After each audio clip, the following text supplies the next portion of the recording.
No hay problema, ¿sí? La primera pregunta, muchachos. Descubridor de América, vamos a ver. ¿Quién descubre América? ¿Quién descubre América? ¿Quién descubre América, chicos? A ver, vamos, escríbelo, o si no también lo puedes mencionar a través de un audio. ¿Quién descubre América? A ver, vamos a participar, muchachos. Algo rápido, nada más, algo rápido, para luego ya entrar a nuestra sesión. Ah, por ahí Iván, Barrenechea, Fabricio, Diego, Junior, Adriana, Colón, Cristóbal Colón, por unanimidad, por unanimidad. Andy García también, Colón, profe, dicen por ahí. Ajá, Junior también. Ajá. Perfecto, primera pregunta, listo. Segunda pregunta, ¿con qué hecho se inicia la historia del Perú? ¿Con qué acontecimientos crees que se inicia nuestra historia? ¿Será con la llegada de los españoles, con la proclamación de la independencia, por ahí con la batalla de Ayacucho, con el Inca Pachacútec, los incas, o con Chavín?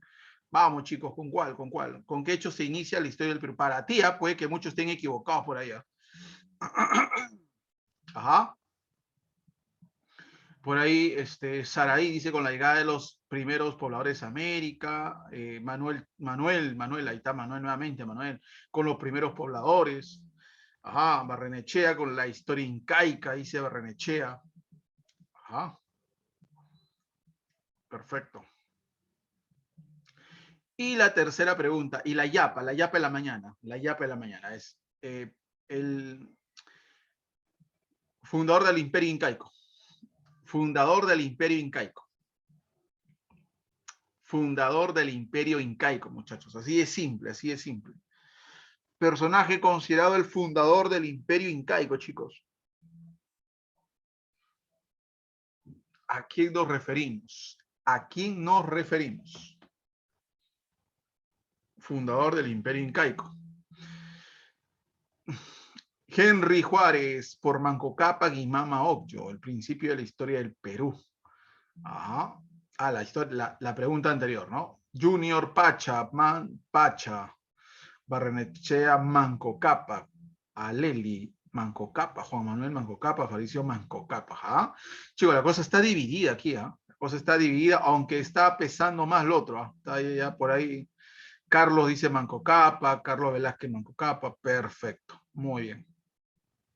A ver, son preguntas y obviamente prácticamente sabemos ya hacia dónde estamos dirigidos. Hay alumnos que han respondido bien,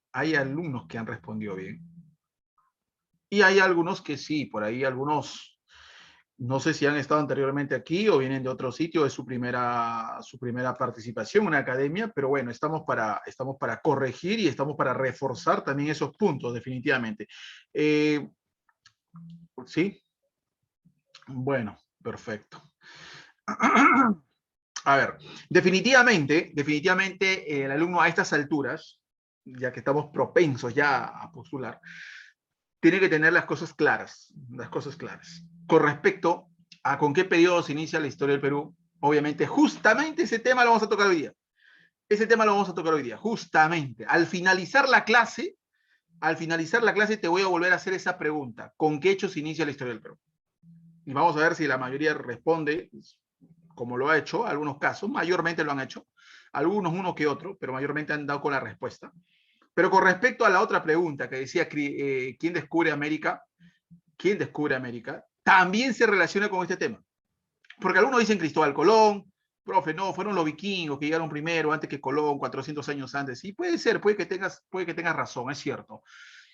Puede ser, los vikingos, de que llegaron antes. Ahora, que sean los descubridores es otra cosa. Colón también llegó, es verdad, 500 años después. Aunque por ahí también señalan que por ahí los portugueses también habrían llegado antes que los españoles al Tahuantinsuyo también. ¿No? Incluso los portugueses, imagínate, con Alejo García, Alentejo. Y con respecto a los incas, el alumno que va a postular al examen, a estas alturas, el alumno la tiene clara. O sea, el alumno dice, fundador del imperio. Entonces, hay dos caminos. O me voy por la leyenda o me voy por lo histórico. ¿Cierto? O me voy por la leyenda o me voy por lo histórico. Y si yo me voy por la leyenda, voy a tener que citar a Garcilaso de la Vega. Voy a tener que citar a Juan de Betanzos. ¿no? Donde me habla de Manco Cápac, me habla de Mama Ocllo, o Juan de Betanzos que me habla sobre los hermanos Ayer, ¿no? Ayer Manco, Ayer Cacha, Ayer Ucho, Ayer Arauca, toda esa mancha.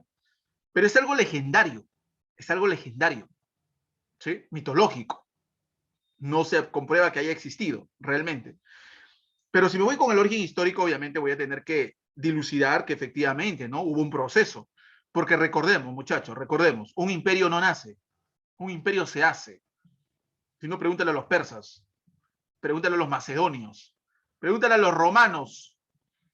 ¿Ah? Un imperio no nace, un imperio se hace. Sobre esa premisa, entonces tenemos que decir que el que funda el imperio entonces no es Manco Cápac. Pero, profe, dice la ley, dice el Garcilaso, sí, pero es Garcilaso, pues. Algo legendario.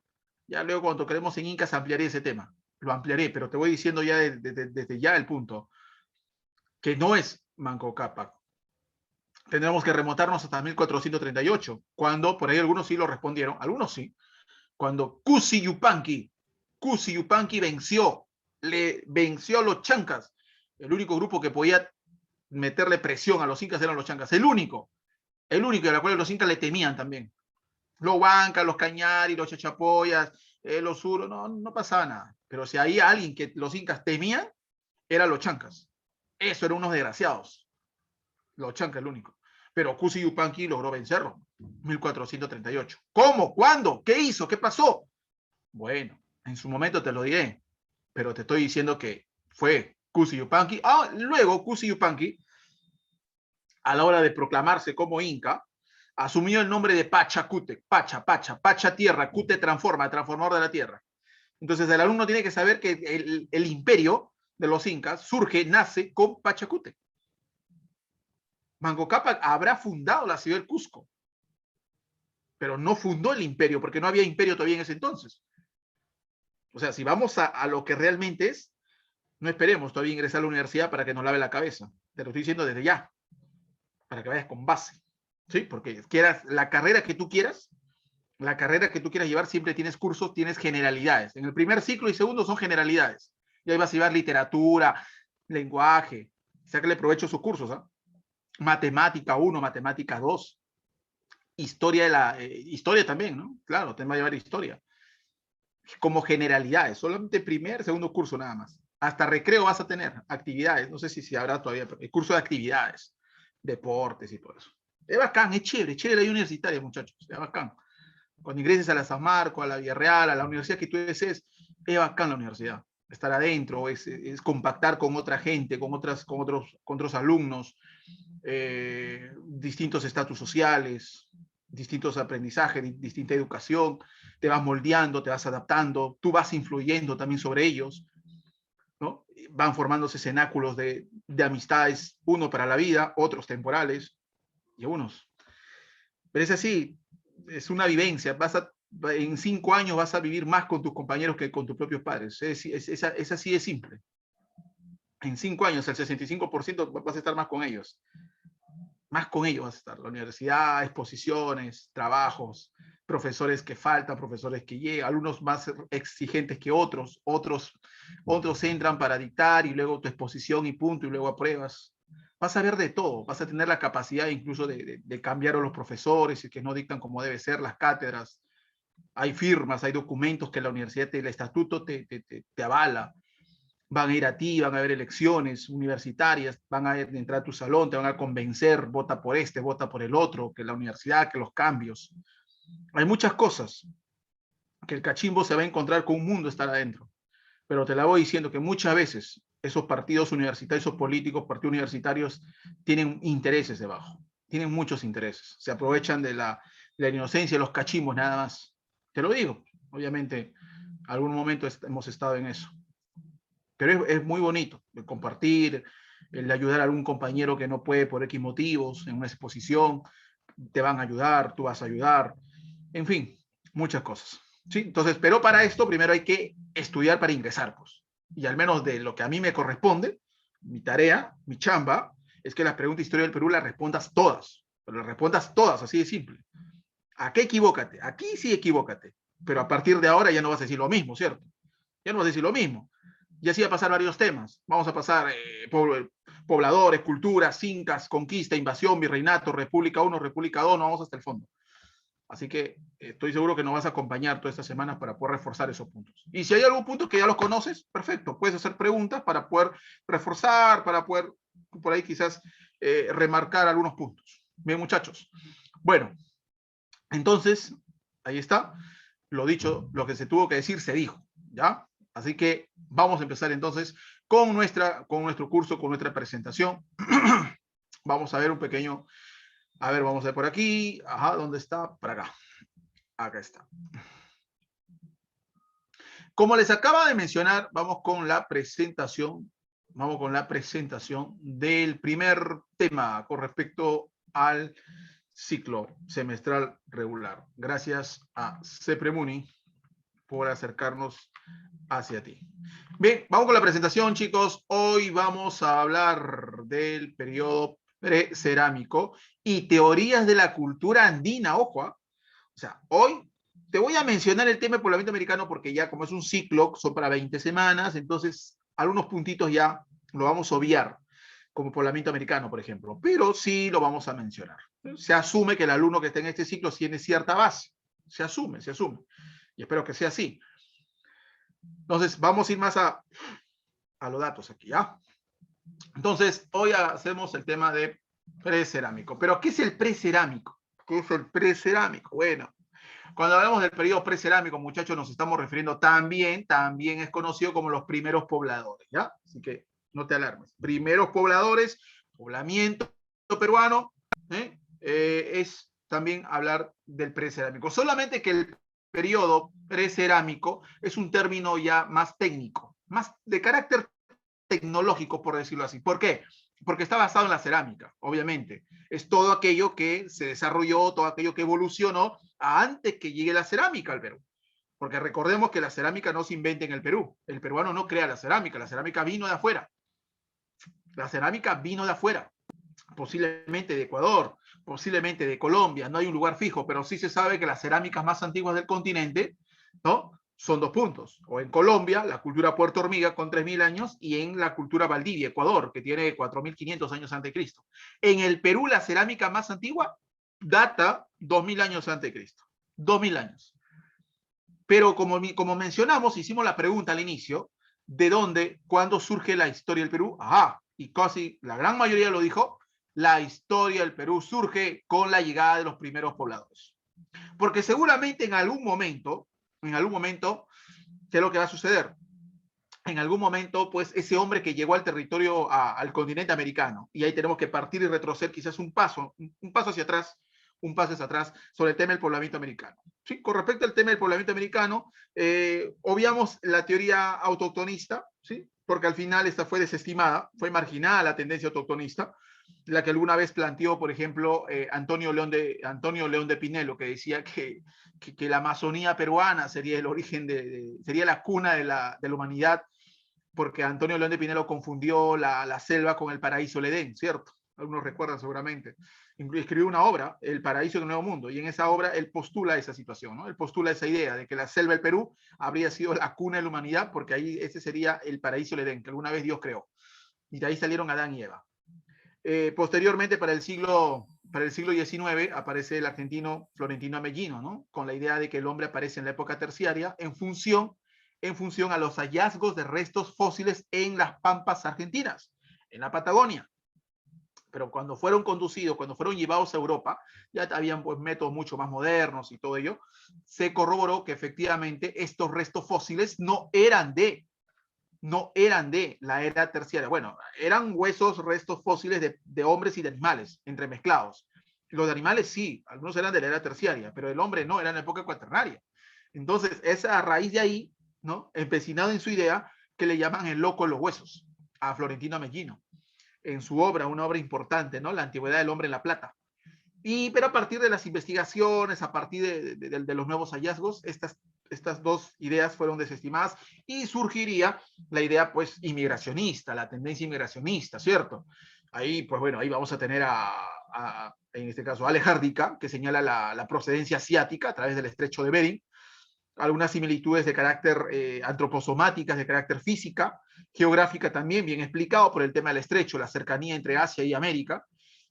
También converge la idea de Paul Rivet sobre la procedencia oceánica. A esta tendencia también se le conoce la tendencia, la teoría, en este caso, polirracial, porque habla de los melanesios, habla de los polinesios, viajes transpacíficos, y por ahí también tenemos la teoría australiana, ¿no? La teoría australiana de Méndez Correa. Entonces, inevitablemente, América hoy por hoy está considerado como el último continente a poblarse. De eso eso sí está claro. África, la cuna de la humanidad. Después de África, una rama para Asia y la otra para Europa. Y a partir de ahí, de Asia, habrían pasado hacia América, aunque también hay unos rasgos que de Europa también habrían pasado por la costa atlántica de Norteamérica, como la cultura solutrense, la que hoy está en Francia, por ejemplo, procedencia 15.000, 14.000 años antes de Cristo, por el hallazgo de instrumentos líticos. A eso se le conoce la ruta europea también. Independientemente de las teorías, hoy sabemos, chicos, que nuestro continente, América, nuestro continente, y no solo de los gringos nada más, sino nuestro continente, América, fue poblado tardíamente. Fue el último continente en ser poblado. Teorías, hay muchas. Las procedencias, hay muchas. Por el norte, por el sur, no podemos aferrarnos a una sola idea. América fue poblada por distintos puntos, como dijo alguna vez José Villoni en su ruta polirracial. Por el norte, austral, transpacífica, la ruta europea, imagínate. ¿Ok? Y seguramente en algún momento, ojo, en algún momento, como tiene que ser así, ese hombre que llegó a América, en algún momento va a pisar territorio peruano, claro que sí, en algún momento va a tener que tocar. Ahí ya tenemos que basarnos al estudio de los restos hallados en el Perú. ¿Pero qué restos, profe? ¿Telas? No, telas no. Instrumentos líticos, porque eso fueron las primeras evidencias de presencia humana en el Perú, muchachos. Eso puede ser pregunta. ¿Cuáles fueron las primeras evidencias de presencia humana en el Perú? No fueron las telas, no fueron la orfebrería, no fueron los huesos, no. Las primeras evidencias fueron evidencias líticas. Líticas. Y cuando hablo de lítica me refiero a instrumentos de piedra, cuchillos, raspadores, lascas. ¿Ok? Esas son. Entonces, y en el Perú, en nuestro territorio, las primeras evidencias datan de 12.500 a 3.000 años, a 13.000 años antes de Cristo. Esas son las primeras evidencias. Hace mucho tiempo atrás, y seguramente el alumno que va a postular tiene que saber que Pacaicasa ya no existe, no es considerado Pacaicasa, aunque algunas universidades pueden preguntar. Como la de Callao, como la de Villarreal. Pero si vas a San Marcos, olvídate Pacaicasa. O si postulas a una universidad del interior del país, sí, algunos preguntan todavía y consideran a Pacaicasa. Y así como eso, vamos a dar varios datitos, lo que se estilaba y cuáles tú has bajo la manga. Así que atentos a eso. Entonces te voy diciendo, si vas a San Marcos, olvídate Pacaicasa. En la pre ya no se toca Pacaicasa, excepto en algunas universidades del interior y en otras nacionales.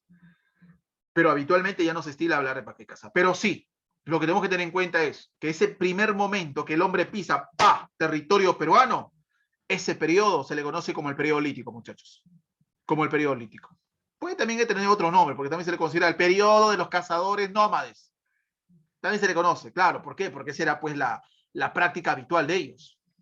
Y ese periodo lítico que se presume entre 15.000 aproximadamente, desde los 15.000 aproximadamente, recordemos que nosotros veníamos de una última era glacial, ¿cierto? En América se le conoce como la glaciación de Wisconsin. En América se le conoce como la glaciación de Wisconsin. En Europa la glaciación de Gur. Y en el Perú tiene otro nombre. La glaciación lauricochense. Durante este periodo el hombre pobló el Perú. La era glacial lauricochense. Promedio 15.000, años menos, años más, ¿ya? Pero es en promedio, muchachos. Acá no podemos hablar de exactitudes, solamente de aproximados nada más.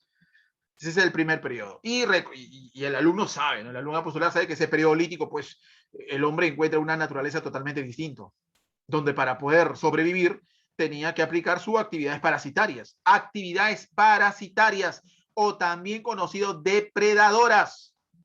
Actividades depredatorias o actividades parasitarias. Un parásito era el hombre. El hombre no chambeaba, no trabajaba, el hombre consumía lo que le da la naturaleza. Profe, ¿cuáles son esas actividades? Uno, la cacería, obvio, la cacería. Otro, la recolección de frutos. Iba de un lugar a otro. Ese es nómade, obviamente, tiene que ser nómade. Nómade. Aparte de ello, el hombre se agrupaba en bandas. La primera unidad básica social, la primera unidad básica social, no fue la familia, no fue la tribu, no fueron las jefaturas, no, fueron las bandas. ¿Sí? Fueron las bandas, muchachos, las bandas. Y a partir de ahí comienzan pues una evolución, un proceso de adaptación sobre la geografía. Y seguramente una geografía totalmente difícil. Cuando llegan al territorio peruano, por lo menos sobre los 12.000, 14.000 años, la costa era mucho más ancha, seguramente, a la que era hoy. Era mucho más ancha la costa. Otro dato importante también es seguramente por encima de los 2.000 metros, todo estaba cubierto de hielo, cubierto de glaciares por encima de los 2.000 metros.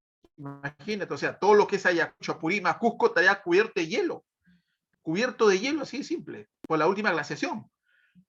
Pero a partir, y eso lo conllevó al hombre ¿a qué? Eso lo conllevó al hombre a tener una vida también marítima, una vida plagada pues en la costa, las lomas, las inmensas lomas.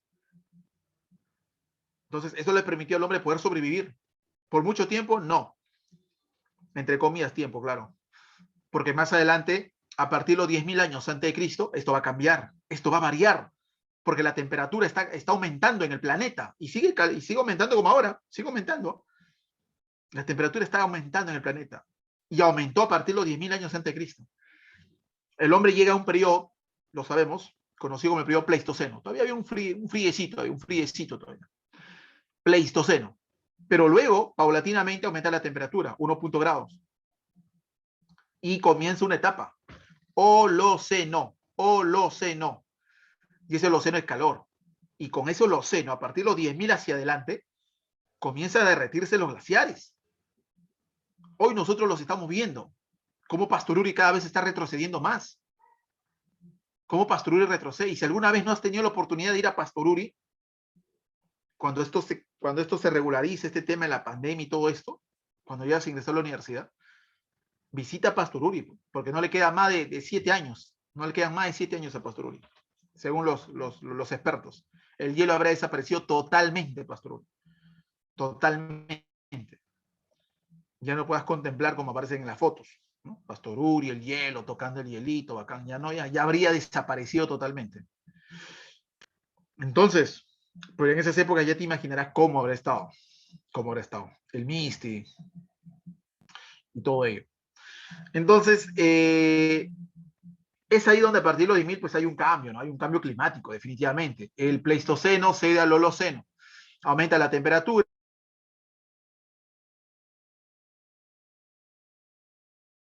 Perú, y por geografía lo conoces, la topografía, el suelo, la geomorfología, muchachos, la geomorfología es por lo menos a partir de los 10.000 años antes de Cristo. 10.000 años antes de Cristo, aproximadamente. Lo que hoy vemos, el Valle del Mantaro, las quebradas, el cañón de la Purímac, el cañón del Pato, el cañón del Colca, todo eso fueron germinando por lo menos hace 10.000 años, producto de la desglaciación. Y el hombre fue testigo de eso. Y a pesar de eso, el hombre tuvo que adaptarse a su nuevo medio. Entonces, esas son las características económicas y geográficas, en este caso del periodo lítico. Primer periodo de la historia. Muy bien. Ahora, este grupo definitivamente, este periodo tiene grupos humanos importantes. ¿No? Hablamos de las características y dentro de esos grupos tenemos a representantes, como tenemos al hombre guitarrero, por ejemplo. Hay dos guitarreros, un guitarrero 1 y hay un guitarrero 2, pero el guitarrero 2 está en el otro periodo, ¿sí? En el periodo que sigue. Estamos en el lítico. Aquí hay un debate. Ya no hay para qué casa, ya no, cierto, pero hay dos grupos que se pelean el hombre más antiguo del Perú. El hombre de guitarrero, que está en Ancash, y el hombre de Ayacucho. El nombre de Piquimachay 1. ¿Por qué el Piquimachay? Por el nombre, por la cueva, por el lugar. Piquimachay, la cueva de Piquimachay 1. Y este está en Ayacucho. Algunos también lo conocen como la fase de Ayacucho también, el nombre de Ayacucho. ¿Ok? Entonces, hay dos. Solamente que el hombre Ayacucho tiene 12.500, le echan 12.500, y el hombre guitarrero le echan, pues, le echan cerca 13.000 años. Entonces, por unos años, guitarrero está avalado. Y bueno, y eso lo toma en cuenta San Marcos, ojo, lo toma en cuenta San Marcos también. Pero veamos también el ejemplo, ¿no? Veamos la pregunta cómo nos hace y las alternativas que vayamos a tener para poder marcar también. Pero en su efecto, Guitarrero 1 hasta el día de hoy es considerado actualmente el hombre más antiguo del Perú. Cazador, recolector, pescador, este caso era nómade, obviamente tenía una actividad parasitaria. Y Piquimachay también, ahí nomás, en Ayacucho, Piquimachay, la cueva de Piquimachay también con las mismas características, de cazador, recolector, ¿sí? Guitarrero 1, luego tenemos de guitarrero, tenemos al hombre de Tacahuay. Ajá, hace unos años atrás se consideraba al hombre más antiguo de la costa, al hombre de Chivateros. Chivateros, que está en la desembocadura del río Chillón, ahí, acá en Lima, Cono Norte. Chivateros. Está bien, era en su momento, pero cada vez los datos cambian y todo más, las nuevas investigaciones. Yo hoy por hoy, el hombre más antiguo de la costa, muchachos, el hombre más antiguo de la costa, es el hombre de Tacahuay. Ese hombre que está en Moquegua le arrojó 11.000 años antes de Cristo, es decir, 1.000 años, ojo, 1.000 años antiguo que el hombre de Chivateros que tiene 10.000. Tacahuay, ahí se hallaron ¿restos de qué? Restos de mariscos, espinas de pescado, imagínate. Entonces, eso va a dar una idea de que aquí ya había un hombre que consumía productos del mar, productos hidrobiológicos. Por eso que a Tacahuay se le considera el hombre más antiguo de la costa, Moquegua. Después de Tacahuay viene, Chivateros. No será el hombre más antiguo de la costa, pero sí tiene hasta el día de hoy el taller lítico más grande del Perú. El taller lítico más grande del Perú. ¿Ok?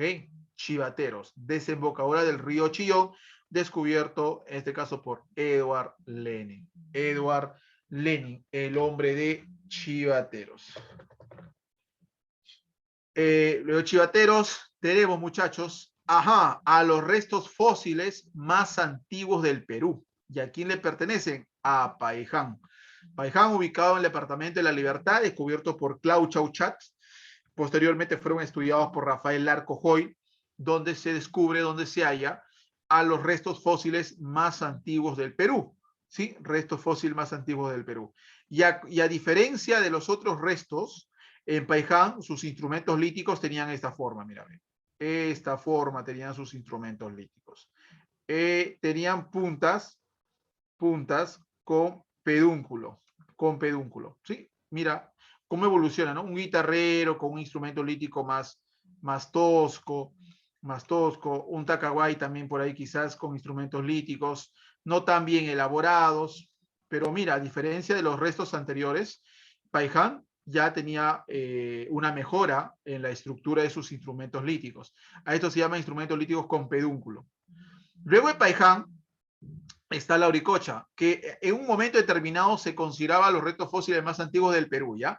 Pero la Auricocha pues tiene 7.500, muchachos, no tiene 8.000, Paiján es mucho más antiguo por 500 años. Entonces, la Auricocha, que está ubicada en Huánuco, en la sierra de Huánuco, si bien es cierto, no son los restos fósiles más antiguos del Perú, pero sí los primeros enterramientos de la sierra, ¿sí? En la Auricocha sí están considerados los enterramientos de la sierra, No vayas a pensar que Toquepala nada más tiene pinturas rupestres, a ojo, no solamente. La Auricocha también los tiene. Y fue pregunta de examen de admisión, San Marcos 2013. La Auricocha también tiene sus pinturas rupestres, las famosas pinturas halladas en el lugar de Chaclaragrá. La Auricocha tiene pinturas rupestres.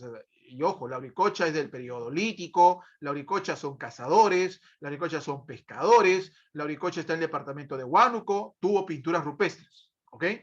Chaclaragrá, la Auricocha, los primeros enterramientos de la sierra. Y Toquepala, bueno, mucho más famoso por sus pinturas rupestres, está por los 7.500, 7.600 años antes de Cristo, ¿no? Antes de Cristo, en las cuales definitivamente lo que destaca en Toquepala son las pinturas rupestres. Y en esas pinturas rupestres No vas a encontrar escena de pesca, no vas a encontrar escenas de agricultura ni de ganadería, vas a encontrar escenas de cacería.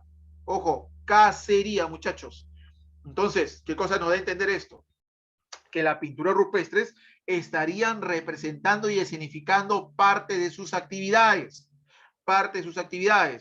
ubicados en la Cueva del Diablo, ¿no? A 10 metros de profundidad, ahí se hallaron las pinturas rupestres donde se data de escenas de cacería. Entonces, ahí habría sido un lugar donde los hombres habían adorado y habían propiciado la actividad de la cacería, pidiendo a su Dios. ¿Pero qué Dios, profe? ¿Qué? O sea, esos años ya habían dioses. Dioses posiblemente hayan empezado a adorar a una fuerza de la naturaleza, al fuego.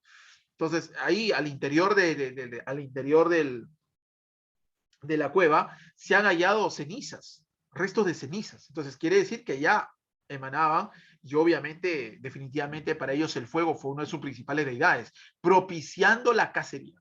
¿Okay? Entonces, por eso que Toquepala lo que destaca, muchachos, es las pinturas rupestres, la primera manifestación religiosa. La primera manifestación religiosa. Por ahí, por algunas ubicaciones, por ahí tenemos a Paiján en La Libertad, Guitarrero tenemos en Ancash, Chivateros tenemos en Lima, Lauricoche en Huánuco, Toquepala tenemos, obviamente, ahí lo tenemos en Tacna, ¿no? Y por aquí está, por acá está el hombre de Tacahuay, todo lo que te acabo de comentar, bueno, ahí lo tenemos, ¿sí? Ahí lo tenemos, ¿no? Tal como te mencioné, lo que dije, chivateros, región de Ancash, los primeros instrumentos de herramientas líticas, chivateros, ubicado pues en Lima, taller lítico más grande, el hombre Peján, Departamento de la Libertad. Bien, ahí tenemos la información entonces con respecto a los grupos del periodo lítico. Pero obviamente te dije que esto está cambiando, el suelo, el clima también está cambiando. El hombre es testigo de cómo su alrededor está adquiriendo una forma distinta. Hay un deshielo, de glaciación, el mar está aumentando su nivel, el mar está aumentando su nivel. El mar está aumentando su nivel producto de la deglaciación. Estamos viendo también que la costa, al tener el mar aumentar su nivel, ¿esto qué cosa quiere decir? Que la costa ya no está igual. La costa está de una manera cambiando, de una manera más angosta la costa, muchachos. Entonces, ¿qué va a pasar con ese hombre que anteriormente, en ese momento el hombre cazaba, recolectaba? ¿Qué va a pasar? ¿Qué va a suceder? Simple y llanamente, el hombre va a adquirir nuevas formas de subsistencia, porque muchas de las lomas donde el hombre recolectaba ahora están debajo del mar. Muchas lomas están ahí debajo del mar. Entonces, los animales huyen hacia las zonas más altas. El hombre va a seguir a los animales definitivamente. Entonces, va a haber un cambio. La cacería que ellos habían realizado, en un momento una cacería indiferenciada, a lo bestia, a lo bruto, van a evolucionar. Y a partir de los 10.000, 11.000 años, van a existir cazadores especializados, ¿no? Van a seleccionar a su caza, ya no van a matar por doquier, ahora van a seleccionar a la hembra preñada, la van a tener ahí, al macho lo van a matar, algunos van a dejar para que obviamente puedan preñar a otras hembras, y así, paulatinamente, van a ser selectivos ya, pero aún así, a pesar de eso, la megafauna se está extinguiendo, y eso lo van a sufrir ellos. Entonces, esas consecuencias, ¿qué es lo que va a suceder? Esas consecuencias, lo que va a suceder es que ellos formen o adapten unas formas distintas de convivencia, ¿no? Actividades distintas. Si antes cazaban, ahora van a tener que paulatinamente domesticar a los animales. Si antes, en este caso, recolectaban, ahora van a tener que medianamente y poco a poco van a tener que cultivar. Entonces, va a haber un cambio distinto. Y ese cambio está dentro de un periodo. A partir de los 7.000 años antes de Cristo, ¿sí? El hombre va a tener algunas actividades dentro de un marco conocido como el arcaico inferior, donde el hombre, comienza a domesticar animales, ¿sí? A los primeros animales En este caso, los camelios andinos, ¿sí? Los camelios andinos, la llama, la alpaca, etcétera. El hombre comienza a cultivar, en algunas zonas comienzan a cultivar los primeros cultivos, el payar, la calabaza, la quinoa, el algodón.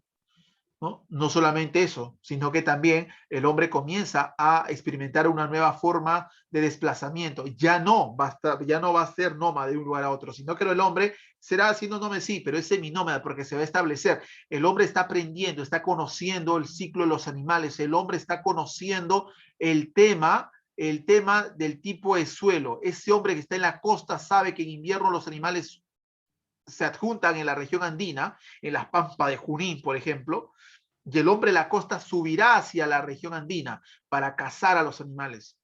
Y en temporadas de invierno en la costa, bajarán a la costa para poder aprovechar las lomas, las pocas lomas que hay en la costa. Porque es así, imagínate este invierno.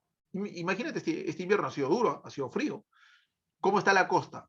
Reverdecido en algunos sectores. Entonces, el hombre, mira, cómo el hombre ya va conociendo las temporadas, las estaciones, los ciclos, y el hombre aprovecha eso. Entonces, ya no es un nómade, ahora es un seminómade. Va de un lugar a otro, pero estableciéndose en un lugar determinado por un tiempo determinado para aprovechar la cacería. Y luego bajará. Y así sucesivamente. ¿Ok? Entonces, y esto se da pues acá, esto se da en el arcaico inferior. Grupos importantes van a ver.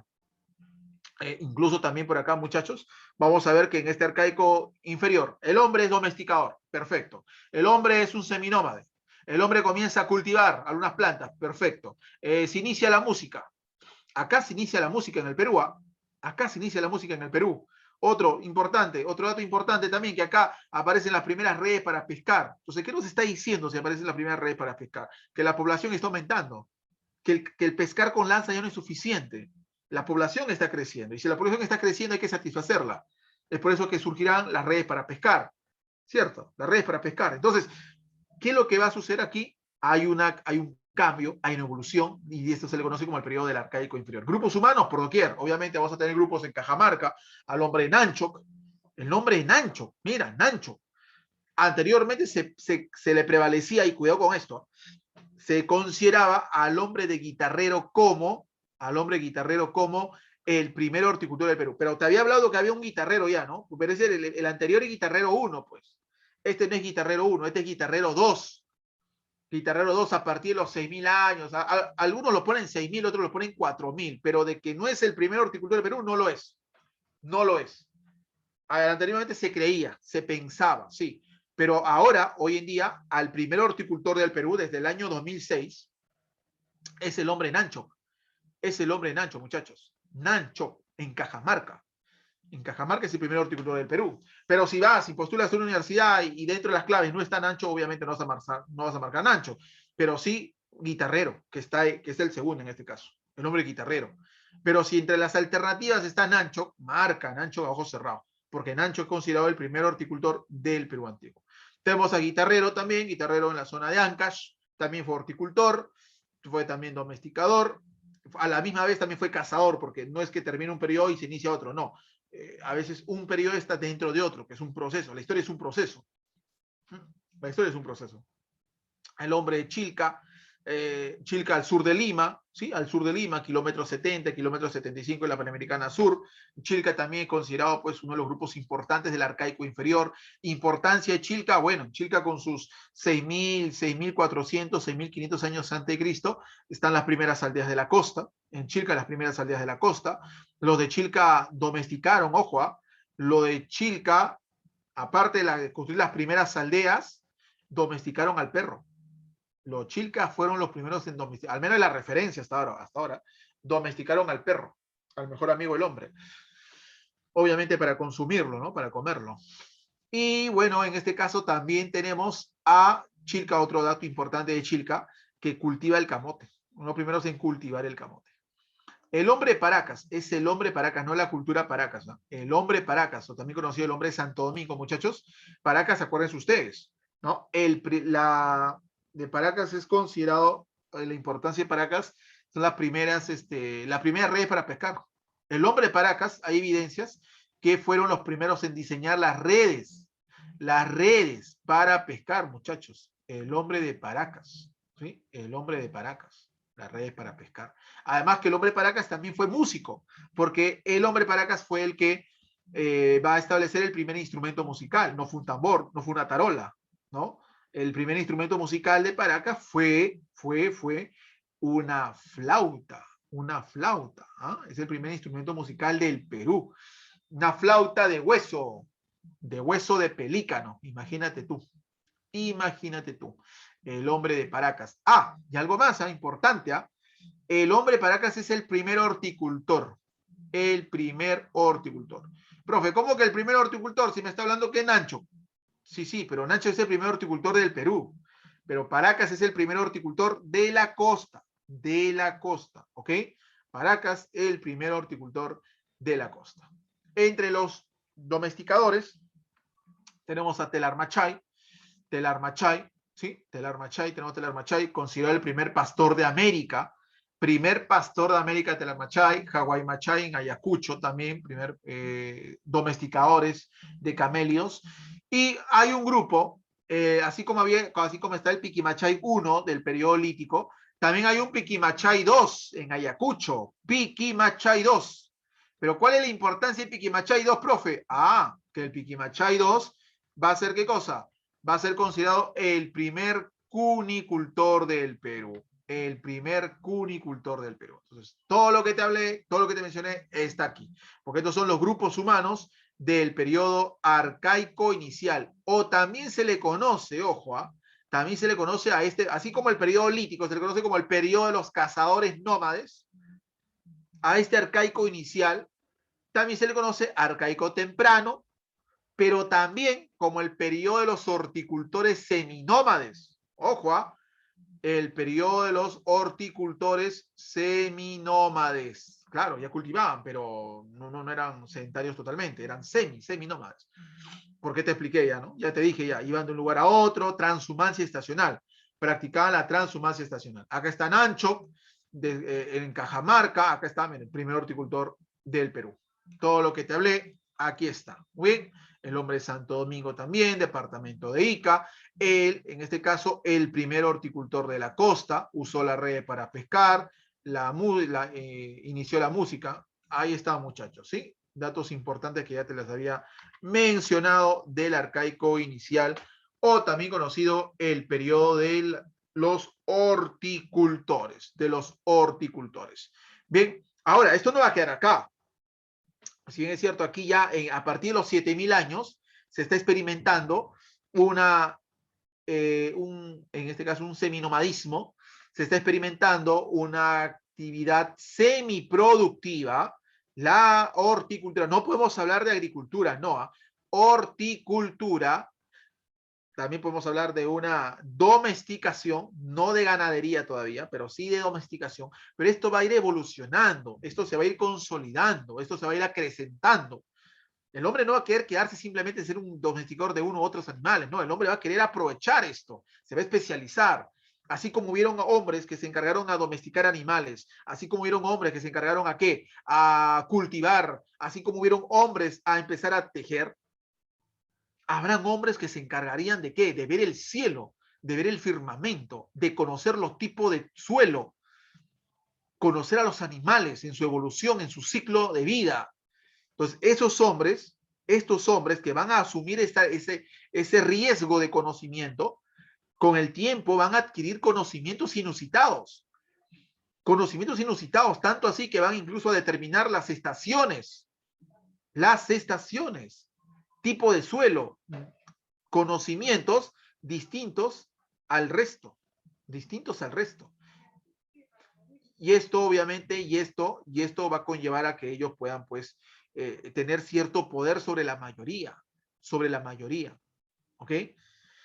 Y a la larga, estos grupos se van a formar la jefatura, porque a ver, si en el periodo arcaico, en el periodo lítico, te comenté de que la primera unidad básica fue la banda, para este periodo del arcaico inicial ya no es la banda, acá están las tribus están acá. Y tú sabes que las bandas, la agrupación de bandas forman tribus. O sea, la competencia ya está dura ya. Tienes que unirte con otro para que te formes tu propia tribu. Y en una tribu hay jefes. Ajá, hay jefes. Pero esta jefatura va evolucionando, va evolucionando. Y para el periodo arcaico superior, ojo, arcaico superior o arcaico tardío, vamos a hablar que la unidad básica ya no va a ser simplemente bandas o tribus, sino ya aquí se consolidan las jefaturas. Acá se consolidan las jefaturas. Aquí comienzan a construirse los templos, las pirámides semitruncas, claro. Ya hay un grupo selecto, producto de sus conocimientos, producto de su investigación, producto de su sapiencia, se va alejando del resto. Y van a ser conocidos como los sacerdotes, un sistema teocrático. Y acá se consolida. Bueno, no se consolida, pero acá ya vamos a ver, acá se va a hacer evidente, acá se evidencia el tema del sacerdocio. Aunque más adelante se va a consolidar con el tema de la llegada de la cerámica. Pero entonces, ¿qué estamos viendo acá? Estamos viendo un sistema teocrático, estamos viendo que ese hombre ya no es simplemente un horticultor, ahora el hombre comienza ¿qué? A ser un agricultor. El hombre ya no es necesario que se vaya de un lugar a otro, muchachos, el hombre se queda en un lugar. Claro, la agricultura hizo posible eso. La agricultura, la ganadería hicieron posible ¿qué cosa? Hicieron posible que el hombre se quede, pues ahora me quedo aquí. Se volvió sedentario para cuidar sus plantas, cuidar sus animales. Y cada cierto tiempo que él quiere producir, le va a consultar a su sacerdote, se va a ir a los templos, acrecentando el poder, no le va a pagar, pero le va a llevar productos, le va a llevar animales. Va a ir evolucionando esto, ¿sí? Va a ir evolucionando esto. Entonces, es importante, muchachos, que entendamos esta evolución. Y a partir del arcaico superior o arcaico tardío, como es este periodo, también se le conoce como el neolítico andino. Un término usado quizás por el tema de la historia universal, ¿ya? Pero se da una revolución. Acá se da una revolución agropecuaria en los Andes, ¿sí? Revolución agropecuaria en los Andes. ¿Qué hizo posible la sedentarización del hombre? Dos cosas en el Perú. Y en la historia universal también. La agricultura y la ganadería, ¿sí? Ojo con ese dato. La agricultura y la ganadería hicieron posible la sedentarización del hombre, muchachos. Así que no se olviden de ese dato que es importantísimo, ¿sí? Es importantísimo. Perfecto. Ahora, ¿tuvo grupos humanos? Claro que sí. Pero solamente fueron esas características, no, pero fueron las más importantes. La agricultura, la ganadería, una actividad productiva, la ganadería y la agricultura contribuyeron a que el hombre sea sedentario. Y si el hombre es sedentario, obviamente va a aumentar la gente, ¿no? Va a aumentar la población, va a aumentar las familias. Entonces hay un aumento demográfico. Y si aumenta la demografía, aparecen las necesidades. Claro. Entonces hay un aumento de la población, hay que satisfacer esas necesidades y se va a satisfacer desde un ángulo más de carácter laboral, ¿no? Van a aparecer algunas especializaciones artesanales, el tema de la textilería, el tema de la orfebrería. O sea, acá habían telas, ¿no? Y ahora vamos a ver, los primeros tejidos del hombre de Huacaprieta. Acá va a haber escultura, cotos. Aquí va a haber, aquí va a haber también lo que es el tema de la arquitectura con el tema de Cerro Paloma, el nombre de Cerro Paloma, definitivamente. Entonces, aquí también hay datos importantes sobre eso. Ya ahí lo tenemos. Ahí lo tenemos, Caral, ¿no? Definitivamente el grupo más representativo de este periodo arcaico superior, muchachos, el más representativo es el hombre de Caral, ¿no? Es el hombre de Caral definitivamente. Caral, ¿por qué? Porque además representa, recordemos que Caral no fue descubierto por Rushdie, pero sí fue investigado por Rushdie, por la arqueóloga samarquina. Y según Rushdie, Caral es, en función a los datos, la primera civilización de América. Imagínate, la primera civilización de América. ¿En América hubo civilización? Sí, hubo civilización. ¿Dónde fue la cuna? Perú. Perú fue la cuna, en la provincia de Barranca, en el valle de Supe, ahí a 2 horas del norte, al norte chico de Lima. Ahí está Caral. Caral, entonces, primera civilización de América, y también Caral es considerada como estado prístino. Estado prístino. ¿Qué es un Estado prístino? Un Estado debidamente organizado, política, social, económica, había sacerdote, claro, hay un sistema teocrático, templos, el templo más alto de Caral tiene 18 metros de altura, eran seis templos, el más alto tiene 18. Entonces habla de que ya había un gobierno teocrático basado en la religión, basado en los dioses. Hay un sistema social, hay desigualdades, hay estamentos, seguramente hubieron administradores, es un nexo económico, un centro de intercambio mercantil, comercial, tenían grupos que lo abastecían a Caral, como Bandurria, ¿no? Bandurria estaba ahí, estaba Áspero también, también estaba Vegeta. Entonces, habían grupos que abastecían seguramente a Caral, como el nexo de los intercambios mercantiles. Pero, hay un pero acá. ¿Cuál es ese pero? Que Caral no tuvo un ejército permanente. No tuvo un ejército permanente. Y al carecer de ejército permanente, esto lo condicionaba a ser muy frágil en algunos hechos de carácter interno y externo. Algunas rebeliones internas que pudo haber ocurrido definitivamente y ataque de pueblos alrededores. No un ejército permanente. Entonces, por eso se le conoce como Estado prístino. Estado prístino. ¿Ok? Caral, luego está Huaca Prieta, el tema de Huaca Prieta, ubicado en La Libertad, descubierto por Julius Beer, los primeros tejidos del Perú, los tejidos más antiguos del Perú. El hombre Kotosh, Huánuco, descubierto por Julio Cetello, el padre de la arqueología peruana, Julio Cetello, y el japonés Seiichi Sumi. ¿Qué cosa se halló en Kotosh? Ajá, la primera, en este caso la escultura más antigua del Perú, ¿no? La escultura del templo de las manos, el templo de las manos cruzadas, definitivamente, ¿no? El templo de las manos cruzadas. Áspero en Lima también, Áspero descubierto por Robert Feldman, ¿no? En las cuales se encontraron algunos centros arquitectónicos importantes, pero es en este periodo, muchachos, en el periodo del Arcaico Superior, en las cuales también destaca ¿quién? Destaca Cerro Paloma. Cerro Paloma, ¿sí? Destaca Cerro Paloma. Y Cerro Paloma, obviamente, está en Pucusana, Cerro Paloma, y en la cual se hallaron ahí, tiene una antigüedad por lo menos de Cerro Paloma tiene 4.000 años antes de Cristo, aproximadamente 4.000 años antes de Cristo, y se encontró la primera arquitectura pública y por ende el primer sedentario del Perú. El primer sedentario del Perú hasta ahora, o lo que se conoce, está al sur de Lima, kilómetro 60, Pucusana. ¿Okay? Ahí se halló y se descubrió una arquitectura semisubterránea, pero una arquitectura no para que vivan las personas, no, una arquitectura pública, porque habían compartimientos. Entonces se asume que esta arquitectura pues era pues para los administradores, para poder resguardar o contabilizar los excedentes productivos de alrededor de la zona, porque ya pues estamos viendo que para este periodo había una actividad netamente económica y productiva.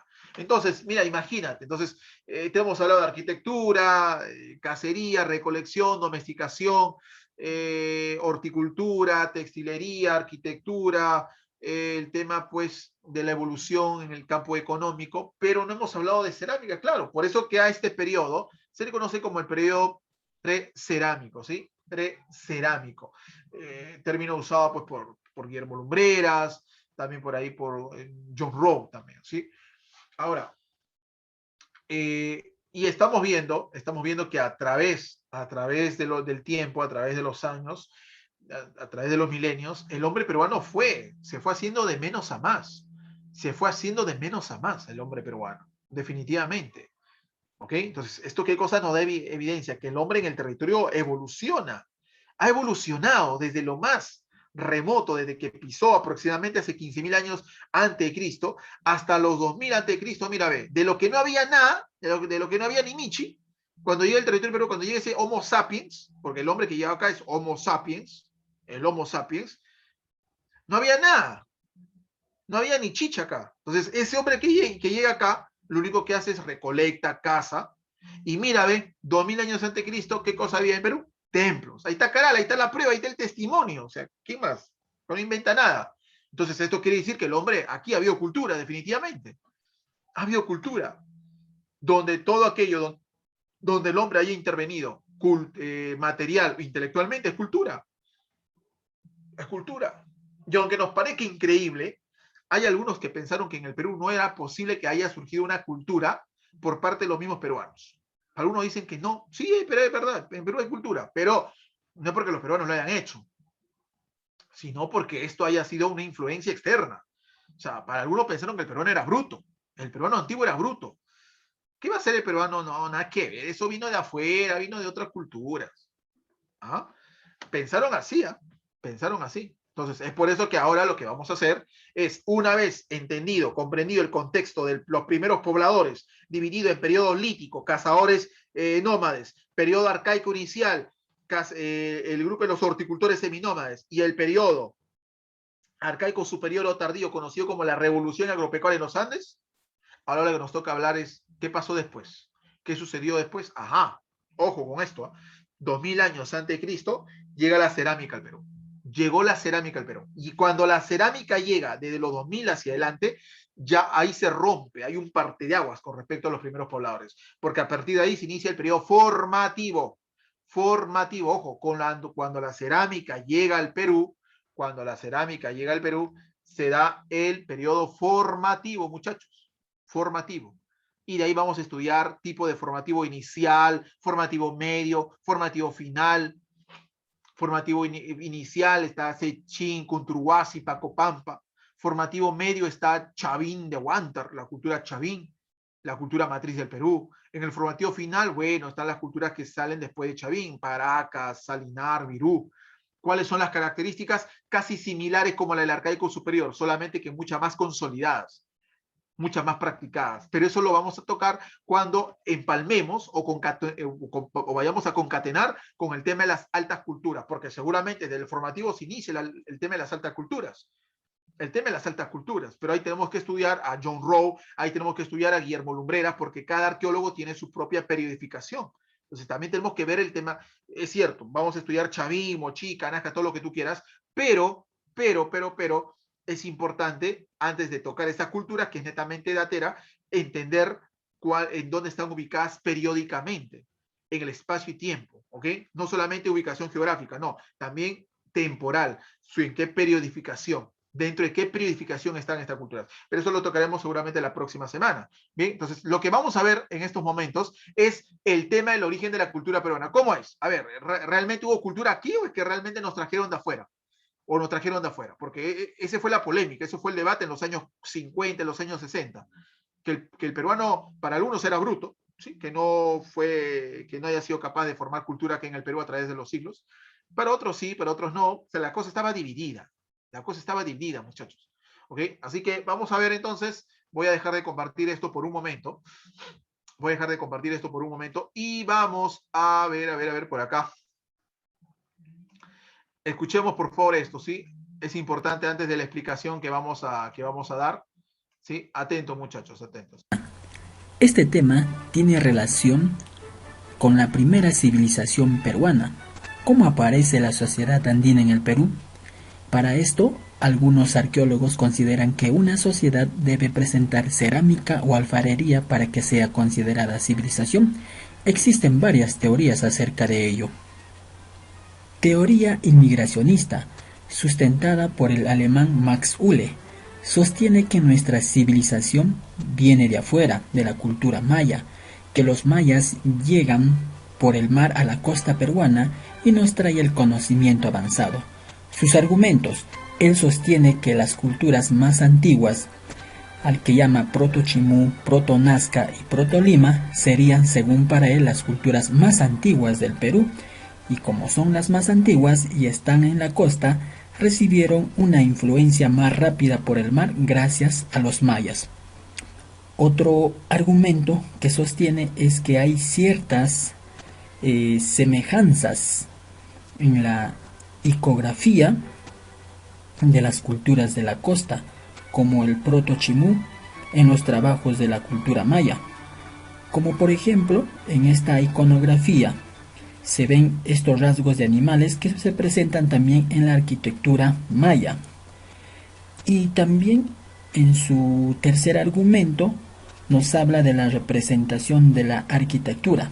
Max Ulle sostiene que la cultura nazca tiene un estilo arquitectónico en las pirámides escalonadas semejantes a las culturas mayas. ¿Ya? Enseguida viene la teoría autoctonista, representada por el arqueólogo peruano Julio César Tello. Él sostiene que la cultura peruana no viene de afuera, sino que se origina en el mismo territorio peruano. Es autóctona a nuestra cultura. Él habla que proviene, según él, de la región amazónica, de una tribu llamada Arawaks, quienes serían los que influenciaron en una de las culturas más importantes del Perú, como es la cultura chavín.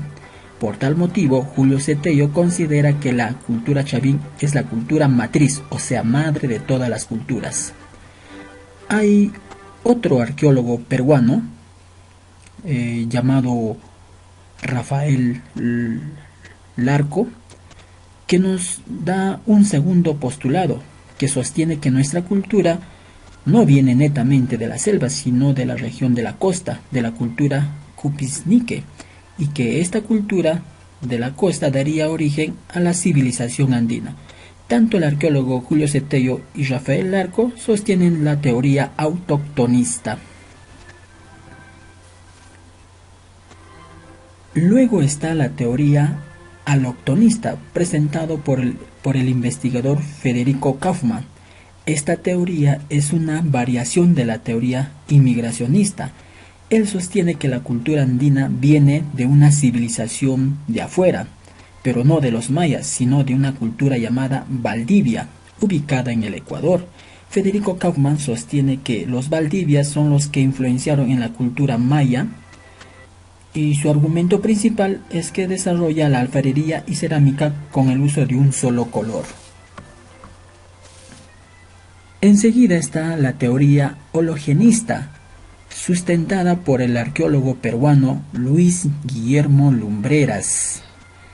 Él sostiene que la civilización andina aparece de factores externos o influencia del extranjero y también de los factores internos.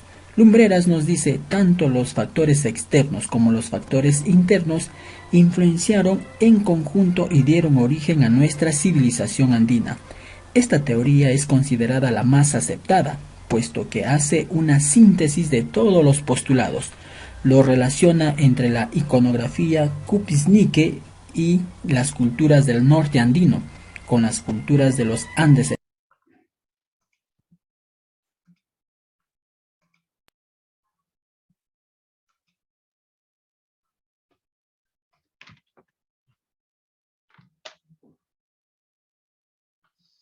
Muy bien, chicos, hemos podido visualizar entonces parte de lo que es el tema. Bien, vamos a ver con respecto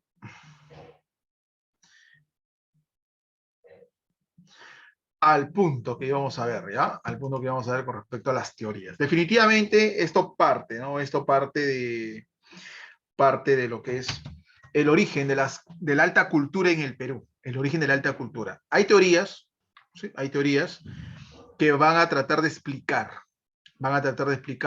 con respecto a la cultura en el Perú, si esta fue autóctona o fue foránea, o fue foránea. Bueno, en este caso, lo que tenemos aquí es la primera teoría, la teoría de Max Ulle. Recordemos, muchachos, recordemos que Max Ulle es considerado como el pionero de la arqueología científica en el Perú. No es el padre de la arqueología, es el pionero. Es el pionero de en este caso, de la arqueología científica en el Perú. A ver, este personaje, arqueólogo alemán, va a llegar al Perú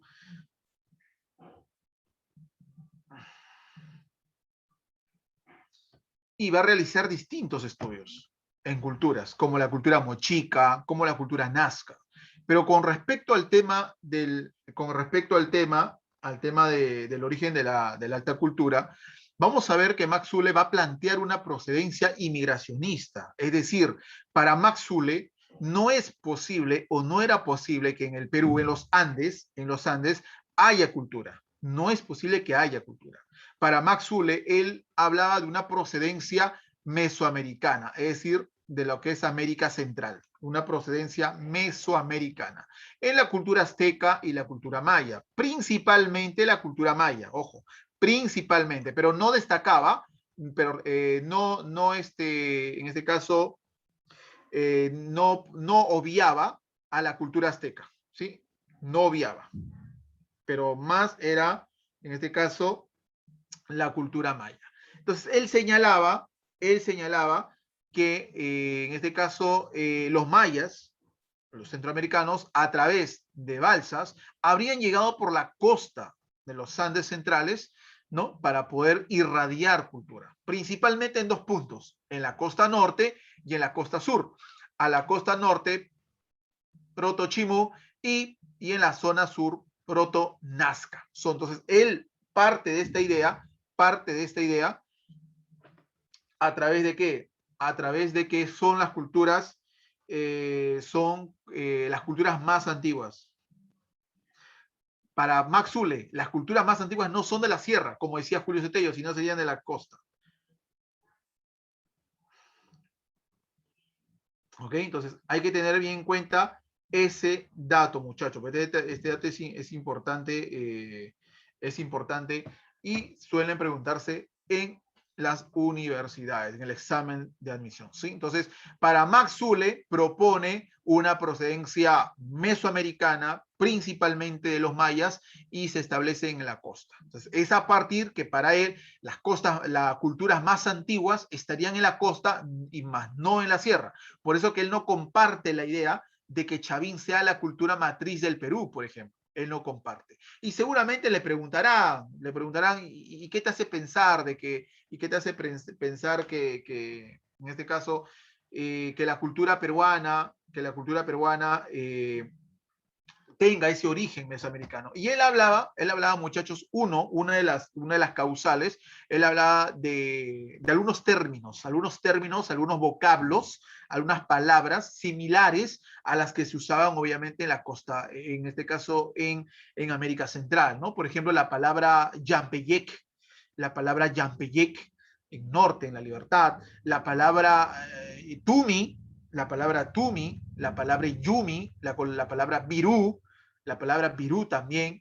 Entonces, él mencionaba que habían algunos términos muy parecidos al vocablo nahuac, en este caso de los aztecas, de los mayoides. Uno, las palabras. Otro señalaba sobre, en este caso, de algunas figuras de las altas culturas, como Mochica, como Nazca, por ejemplo, Paracas, donde hay figuras felinoides, hay figuras de animales amazónicos, y él atribuía esa figura amazónica los atribuía a los animales de la selva mesoamericana, el jaguar, los caimanes, etc. Entonces, él atribuía es el motivo. Entonces, uno eran las palabras, dos eran el tema de las figuras, tres, la posición de los templos, que por lo generalmente los templos miraban hacia oriente, no hacia occidente. ¿Y por qué miraban los templos hacia oriente? Por la puesta del sol,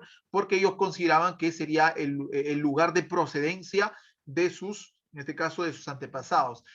Y obviamente data mucho la ubicación de los mayoides, ¿no? En este caso, que están más hacia oriente y no hacia occidente. Entonces, esas fueron algunos fundamentos de Max Zule, pero sin embargo, obviamente esto fue debatida, no fue aceptada, nadie se quedó con los brazos cruzados, fue polemizada, y ante esa situación llega este personaje, llega nuestro papá, ¿no? Nuestro papi de la arqueología peruana. Me refiero a Julio César Tello. Julio César Tello. Al gran Julio César Tello es Charuco, el padre de la arqueología peruana, y según Julio César Tello, muchachos, no se olviden que Julio César Tello colocaba a Chavín como la cultura matriz del Perú. Para Julio C. Tello, él señalaba de que la cultura matriz es Chavín, y Chavín tendría un origen no en la costa, no en la sierra. Chavín tendría un origen de la Amazonía peruana, o sea, venía de la selva del Perú, a través de una tribu, la famosa tribu Arawaks. Para Julio Cetello, Chavín proviene de la selva, de los Arawaks. un grupo de cazadores, pescadores, recolectores, pero que poco a poco fueron evolucionando y terminaron de evolucionar en la Sierra de Ancash. ¿Sí? En la Sierra de Ancash, en la provincia de Huari, en los distritos de Chavín de Huari, por eso viene el nombre de Chavín, por el nombre del distrito. Y es ahí a partir de Chavín donde se consolidan elementos económicos, políticos y sociales. Y desde Chavín comienza la expansión. Comienza la expansión, comienza la metastasis cultural. Entonces, eso es, según Julio César Tello, que habla con respecto a Chavín, y sostiene, obviamente tiene que tener fundamentos, ¿no? Entre los fundamentos habla pues de los animales felínicos, no porque sea de la Amazonía mesoamericana, sino que acá en la selva del Perú hay esos animales, y efectivamente, ¿no? Está pues algunos animales como los sin pies, como el lagarto, la serpiente, ¿no? El jaguar, los felinos, claro, o sea, acá estos no necesitamos todavía Mesoamérica para ello. Él habla de la posición, incluso el por qué los templos miran hacia Oriente, no por Mesoamérica, mira por la selva amazónica, porque de ahí es su origen. O sea, para Julio Cetello, tío Maxule está hablando de estupideces, nada que ver con eso. Entonces, él habla de eso, él habla que la cultura más antigua estaría en la región andina, en la sierra, y más no en la costa, muchachos. Entonces, él lo plantea Julio Cetello. Entonces, había una polémica, ¿no? Uno que decía que no, otro decía que sí. Julio Cetello moría en su tesis. Bueno, y hoy se sabe que Julio Cetello, pues, no estaba equivocado. Quizás por ahí le faltó ajustar algunos tornillos a su teoría, pero hoy se sabe que la cultura andina, la cultura fue oriunda, o sea, es verdad, todo no lo hicimos, todo no lo hicimos. Algunas cosas seguramente vinieron de afuera, pero que estas concatenaron y se asociaron al desarrollo que ya se había surgido en nuestro territorio, definitivamente. Entonces, tuvo algo de razón Julio César Tello. Y ante esa situación, ante esa disyuntiva con respecto al origen, aparece también una teoría variante, ¿no? Un alumno de Julio César Tello, aparece Rafael Larcojoy, Este personaje señalaba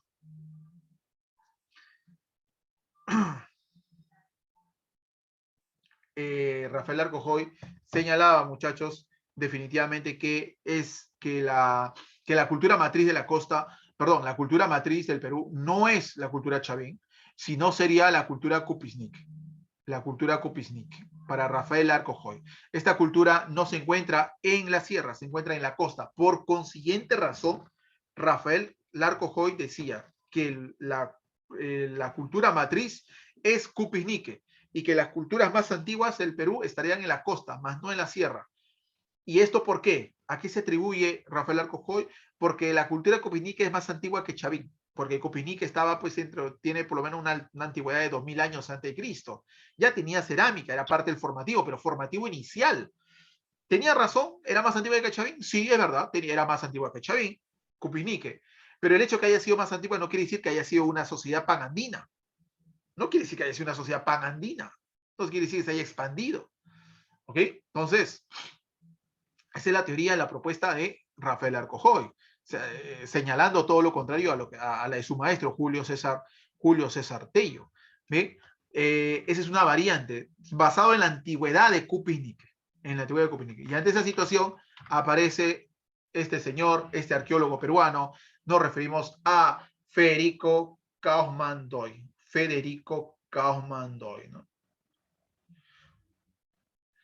¿Qué señalaba Federico Kaufmann-Doy? Definitivamente lo que señalaba Federico era que habían dos postulaciones. Él plantea dos postulaciones. La primera le daba la razón a Julio Cetello, diciendo que sí, efectivamente, la cultura matriz del Perú era la cultura chavín. Sí, es verdad, Tello tiene razón. ¿Eh?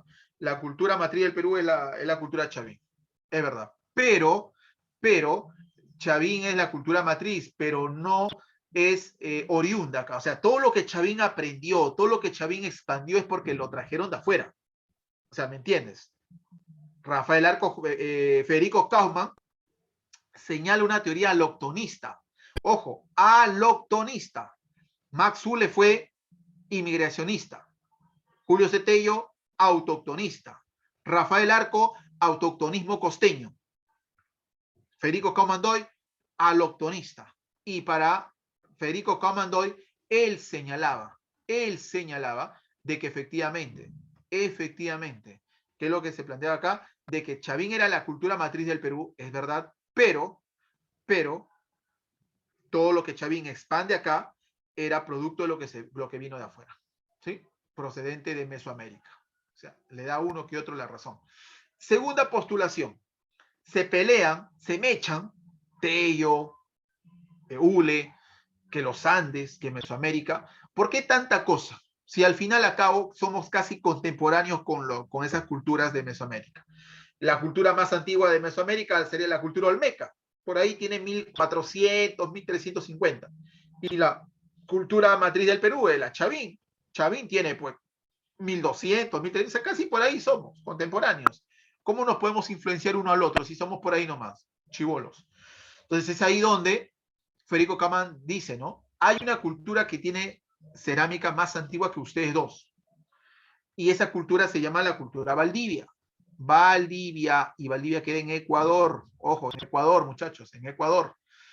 Entonces, una cultura más antigua es obvio que va a irradiar sobre otras. Entonces, por consiguiente razón, Federico Camandoy señala eso. Señala que Valdivia sería la cultura, el foco que iba a irradiar sobre Mesoamérica y sobre el Perú. Segunda idea, ¿sí? Cultura aloctonista.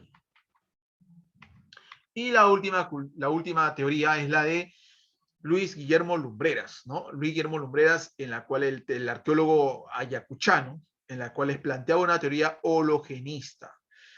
Él no se va a cerrar en lo autóctono y tampoco se va a aperturar a lo externo. No, él señala de que el Perú, los Andes, hubo cultura, sí es verdad. Que la cultura en los Andes es resultado, chicos, es resultado de un conjunto de factores.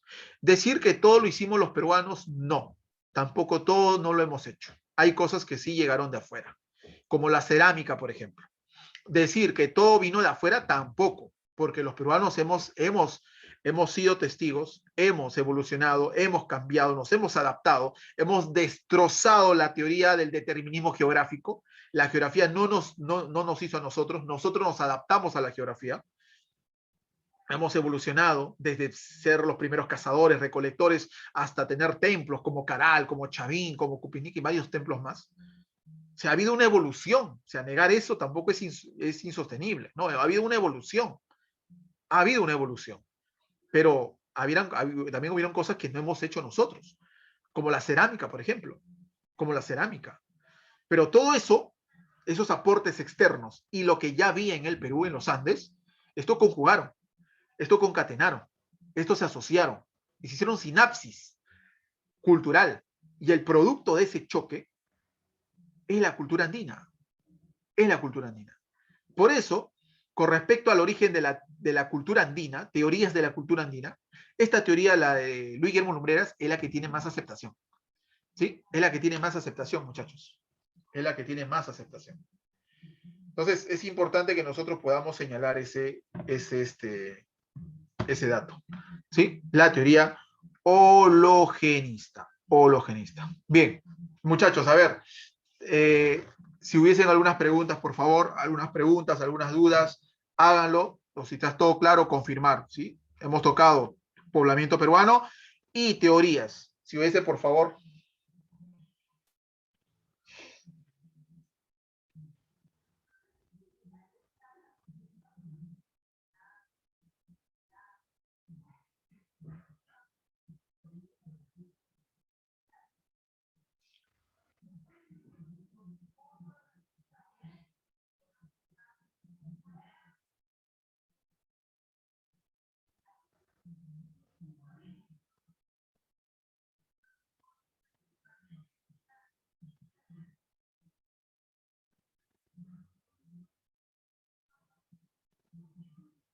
¿Por qué no tomas captura?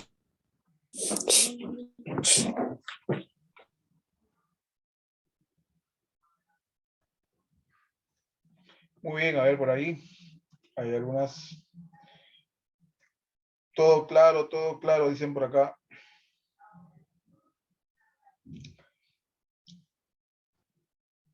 Bueno, las las influencias externas,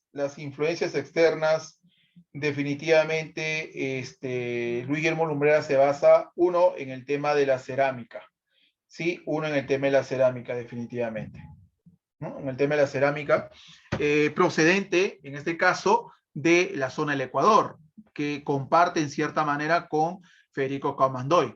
Otro elemento es el tema del maíz. El tema del maíz. No todos los maíces que están cultivados en el Perú son de acá. Algunos vinieron de afuera, ¿no? Algunos vinieron de afuera también, el maíz mesoamericano también. Pero también hay un cultivo del maíz que no tiene nada de que ver con Mesoamérica, que es el maíz que se cultiva en la zona en la costa de Guarmey, en la costa de Ancash. Son maíces mucho más grandes, con unos dientes con unos granos mucho más grandes, distintos. Por ejemplo, son algunos elementos de esa naturaleza.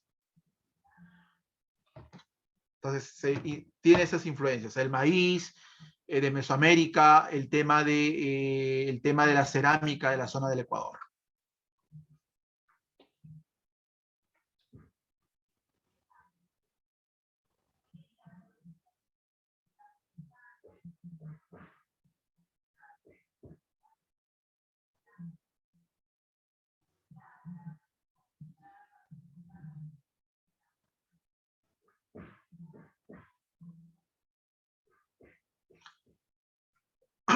¿Alguna otra duda más, muchachos? ¿Alguna otra duda más?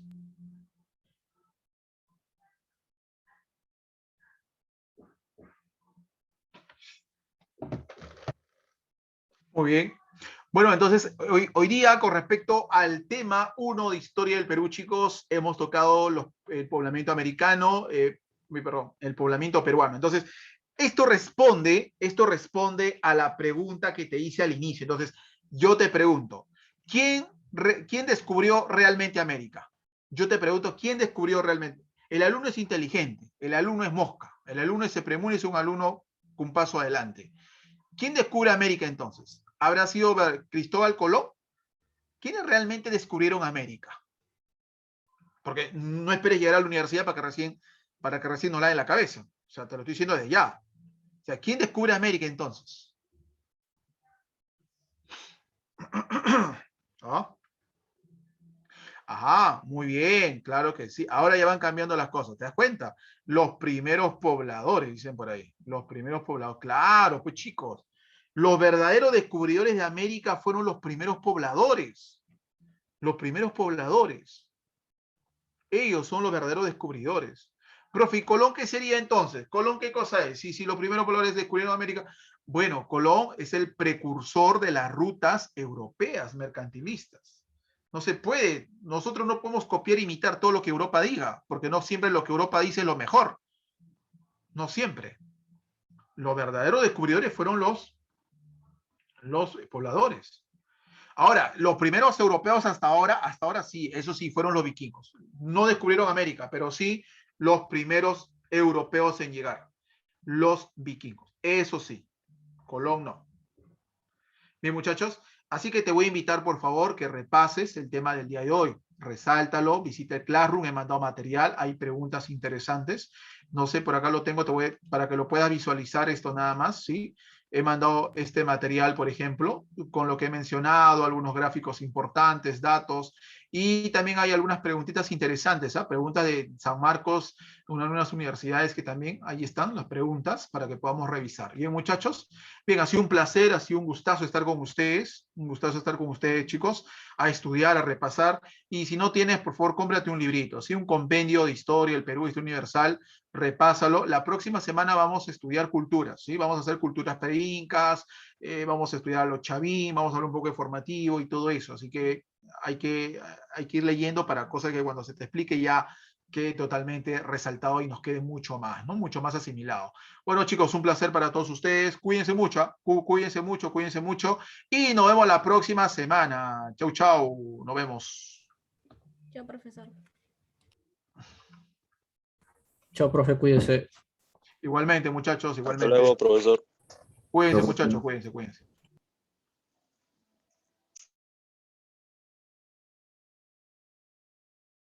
Hasta luego, profesor.